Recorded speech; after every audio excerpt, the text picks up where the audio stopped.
میں صرف ایک بات کہنا چاہوں گا جو آپ کے کنکلوژن میں بھی لکھا ہے، ہندوستان کا مسلمان مسلمان بن جائے یہ ملک کی تقدیر بدل جائے گی۔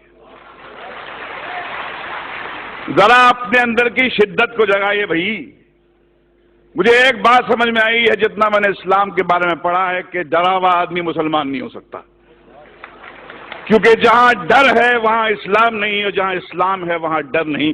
جیسے جہاں اندھیرا ہوتا ہے وہاں روشنی ہوتی ہے، جہاں روشنی ہوتی ہے وہاں اندھیرا نہیں ہوتا۔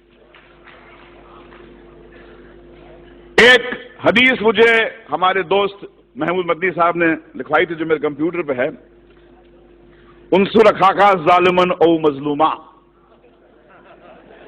مدد کر، اپنے بھائی کی مدد کر، مظلوم ہو تو مدد کر، ظالم ہو تو مدد کر۔ یہ حدیث جارج بش کو سنانی چاہیے، نریندر مودی کو سنانی چاہیے کہ جس مذہب کی حدیث یہ کہتی ہے کہ بھائی مظلوم کی مدد تو کر، ظالم کی مدد کر، اس کو روک، اس سے پوچھ کیوں ظلم کرتا ہے، کیا تکلیف ہے تیرے کو؟ بھائی بولا ہے ظالم کو۔ اب ایسے مذہب میں ٹالرنس نہیں ہے تو اور کیا ہے؟ مگر سمسیا کچھ اور ہے۔ آپ اندھوں کے ملک میں، اندھوں کی دنیا میں آئینہ بیچنے نکلے ہیں۔ دنیا کا سب سے بڑا دہشت گرد وائٹ ہاؤس میں رہتا ہے، افغانستان کی پہاڑیوں میں نہیں رہتا ہے، اور یہ پورے دنیا کی حکومتیں، یہ 6 بلین لوگ، ان کی جرت نہیں ہوتی ہے کہ جا کے اس جارج بش کو ٹیررسٹ کر کے اس کو پھانسی پہ کے تختے پہ لے جائے۔ میں اوسامہ بن لادن کے خون کے کھیل کو نہیں معاف کروں گا، بشرطے آپ جارج بش کو بھی اسی طرح ٹریٹ کریں۔ ایک طرفہ بات نہیں ہو سکتی ہے۔ اسٹیٹ ٹیررزم کا آپ کنڈون کریں گے اور ان کو کہیں گے ٹیررسٹ۔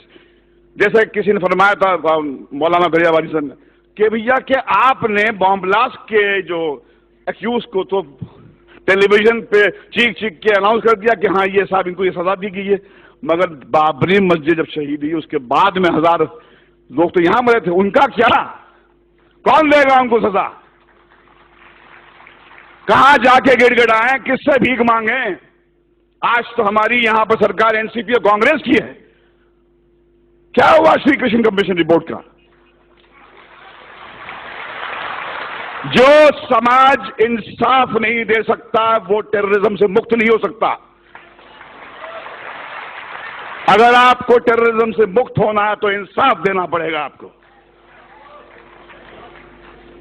اور اگر آپ نے اپنے پولیس اسٹیشنز کو ٹارچر چیمبرز بنا دیا، وہاں پر معصوم کو لے جا کے مارو گے، پیٹو گے، ذلیل کرو گے تو ٹیررزم بڑھے گا۔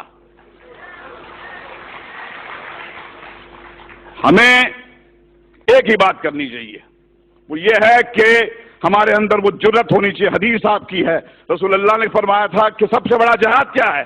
ظالم بادشاہ کو اپنا صحیح چہرہ دکھانا۔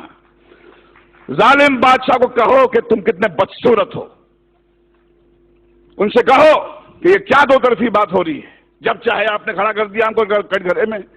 اور دیکھیے جارج بش بھی کہتا ہے کہ اسلام تو مذہب پیس کا ہے، ٹالرنس کا ہے، مگر فیکٹ یہ ہے کہ جہاں داڑھی والا نظر آتا ہے آپ بولتے ٹیررسٹ ہے۔ یہ لڑائی اس سیمینار سے ختم نہیں ہونے والی ہے، یہ بہت لمبی لڑائی ہے، وہ دور آ گیا ہے۔ رسول اللہ نے فرمایا تھا اسلام آپ کے ہاتھ میں جلتا ہوا کوئلہ بن جائے گا، جس میں دم ہے وہ بنے مسلمان اور جیے شان سے، مگر کسی کے سامنے گڑ گڑائیے مت، کسی کے ساتھ کسی کے تلوے مت چاٹیے، کیونکہ آپ اس طاقت سے کنیکٹڈ ہیں۔ یہ ملک آپ کا ہے، اس میں آپ کے پرکھوں کا خون ہے۔ جو آپ کو کہتا ہے، آپ کو نیچا دکھاتا ہے، اس کو بولو باہر نکل یہاں سے، یہ آپ کا ملک ہے، یہ ہمارے آپ کا ملک ہے، اس کو ہم ٹھیک کریں گے۔ اسلامو فوبیا ہندوستان کو شوبھا نہیں دیتا، یہ ویسٹ سے میکڈونلڈ لانے والے، کوکا کولا لانے والے لوگوں کا ہو کہ اسلامو فوبیا ویسٹ میں رکھیں۔ ہندوستان جو ہے ایسا ملک ہے، میں اپنے داڑھی والے بھائیوں کے ساتھ محفوظ محسوس کرتا ہوں، ڈرتا نہیں ہوں میں۔ جب میں مسلمان بھائی کے ساتھ میں ہوتا ہوں مجھے لگتا ہے کہ یہ بچائے گا مجھے۔ چلیے مل کر آج قسم کھائیں کہ ہندوستان کے مسلمان میں وہ جذبہ جگائے جو اسلام ہے، یہ اسلام آپ کی جاگیر ہے، میری جاگیر ہے۔